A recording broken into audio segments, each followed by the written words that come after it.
The sun hung high over the city, pouring light through the wide windows of Brightline Logistics. The sound of forklifts echoed through the massive warehouse, a rhythm of engines, squeaking wheels, and shouting foremen. Dust floated through the air, glowing in the golden light that cut across rows of stacked boxes. And in the middle of it all stood Ethan Miller, his back bent, his shirt clinging to him from hours of sweat. Every lift, every movement carried a quiet purpose, because tonight wasn't just another day. Tonight was his son's birthday. Ethan checked his watch between deliveries. Almost 3 p.m. Only a few hours until he'd go home to Liam, the little boy who'd been waiting all week for his dad to bring the cake, chocolate, with blue frosting, and a single toy car on top. Ethan had skipped lunch all week just to afford it. Every dollar mattered when you were raising a child alone. But from across the floor, a shadow moved. Mr. Reynolds, the new manager, sharp suit, slick hair, and a face that never smiled. He'd been watching Ethan all morning, scribbling notes on a clipboard, his expression carved from stone. Then, with a small motion of his hand, he called out, "Miller, office, now." The room seemed to grow quieter as Ethan followed him up the metal stairs. Sunlight poured through the glass walls of Reynolds's office, washing everything in a bright, almost sterile glow. The hum of the air conditioner filled the silence as the manager sat down, opened a folder, and spoke without looking up. "Ethan, your numbers are low. You've been distracted, behind schedule, missing quotas. We can't afford that." Ethan blinked, unsure he'd heard right. "Sir, I've been working double shifts. I promise I can make it up. Just give me," Reynolds cut him off. "We've given enough chances. You're done here." The words hit like a hammer. Ethan's throat tightened. "Please," he whispered, voice trembling. "It's my son's birthday today. I just need a few more hours." "He's waiting." Reynolds slid a termination notice across the desk. "This isn't personal. Pack your things." Outside, the warehouse buzzed as usual, life moving on without him. Ethan stood at his locker, the noise around him fading into dull hums. He tried to breathe, but his chest felt heavy. He opened the locker slowly, his reflection glinting off the metal door, and there, taped to the inside, was a photo of Liam, smiling with missing teeth, holding a cardboard sign that read, "You're my hero, Dad." For a long moment, Ethan just stared. His hands shook as he reached behind the photo, where his fingers brushed something rough.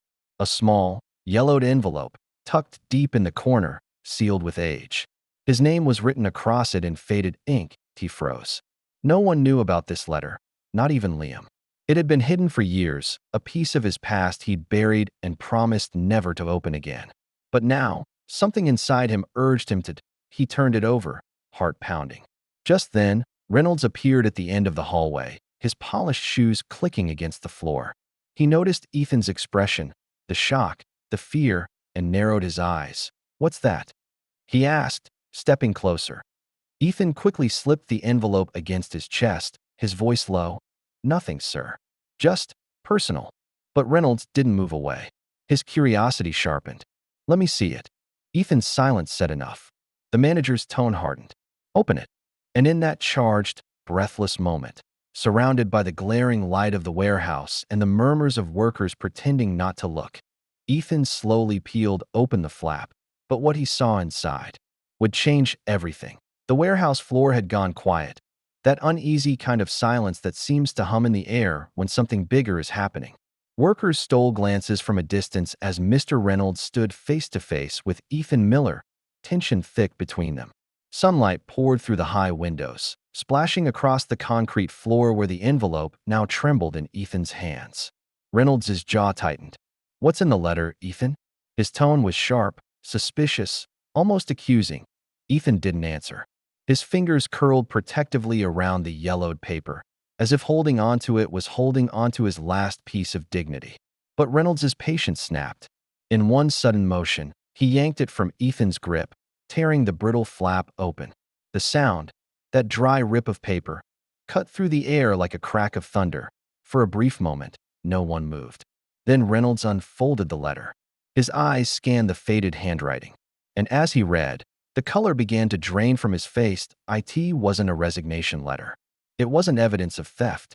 It was a thank you note, dated 12 years ago, written in the careful hand of Charles Reynolds. The late founder of Brightline Logistics. It began simply. To Ethan Miller, the man who saved my life. The words hit him like a wave.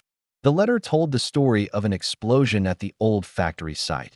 The day a young worker had run back inside a collapsing building to drag the founder from beneath a steel beam. That worker was Ethan. He'd never spoken of it, never used it to gain favor. And as Reynolds read further, his throat went dry. If not for Ethan's courage, my family would have lost a husband and father. He carries scars so that others may live without them. Reynolds's eyes lifted from the page. His gaze fell to Ethan's forearms, the faded burn marks hidden beneath rolled-up sleeves. Scars that told a story of quiet heroism no one had ever acknowledged. For a moment, the office walls around him seemed to blur, replaced by the image of his father, the man whose framed portrait still hung above the entrance downstairs, alive because of the very employee he had just fired. The realization hit hard. And for the first time since taking over the company, Reynolds felt something unfamiliar, shame. But what happened next would shock everyone watching. Reynolds stepped back, the letter trembling in his hands. His voice cracked. You saved my father's life. Ethan didn't answer. He simply looked away, eyes tired, his silence saying more than words ever could. Without another word, he turned and walked toward the exit, clutching a small lunchbox and a single deflated birthday balloon. Outside, the afternoon sun painted the world gold. Ethan sat on the curb, staring blankly at the cake he'd brought for Liam. Untouched, the frosting beginning to melt under the heat. He looked lost, like a man who'd given everything and been left with nothing. Moments later, footsteps approached. Reynolds appeared, his expression stripped of arrogance, his voice low. Ethan, I was wrong. He held out the letter, no longer as a manager, but as a man asking forgiveness. You don't deserve to be fired. You deserve my respect and my gratitude. The workers nearby watched in stunned silence as Reynolds extended his hand. Please, come back. I want you to lead the new safety division. You're the kind of man this company should be built on. Ethan looked up slowly, his eyes glassy. After a long pause, he nodded once. It wasn't about the promotion.